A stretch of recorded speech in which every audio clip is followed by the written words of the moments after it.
À l'angle des rues Ontario et Pineuf, vous avez l'hôtel de ville de Maisonneuve, construit en 1910 par l'architecte Joseph Cachetan-Dufort et inauguré en 1912.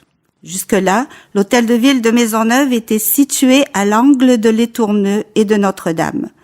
Ce nouvel hôtel de ville de la rue Ontario sera le premier édifice de prestige dont se dotera la ville de Maisonneuve. C'est aussi un signe du déplacement des activités économiques de la rue Notre-Dame vers les rues Sainte-Catherine, mais surtout Ontario.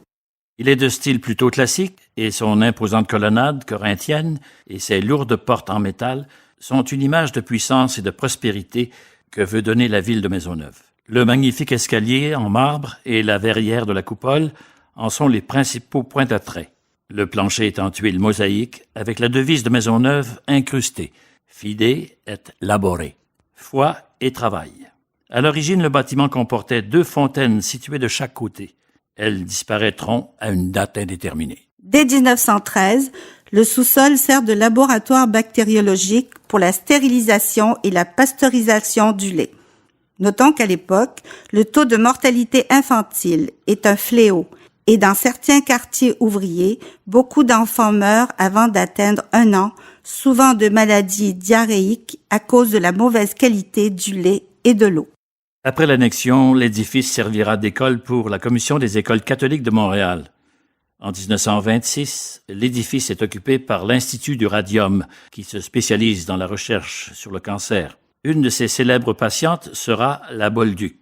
Cet institut, fondé en 1922 par le docteur Ernest Gendreau et reconnu mondialement, doit fermer ses portes en 1967. La Ville de Montréal y installera des services, dont celui de la taxe d'eau. À partir d'octobre 1981, l'immeuble abrite la bibliothèque et la Maison de la Culture Maisonneuve. Celle-ci étant la première d'une série à être mise sur pied à Montréal. La restauration a pris soin de garder certains éléments originaux, tels que les verrières et les chaises du maire et des conseillers. Notons la présence à l'intérieur d'une très belle illustration représentant la ville de Maisonneuve avant son annexion, vue à vol d'oiseau.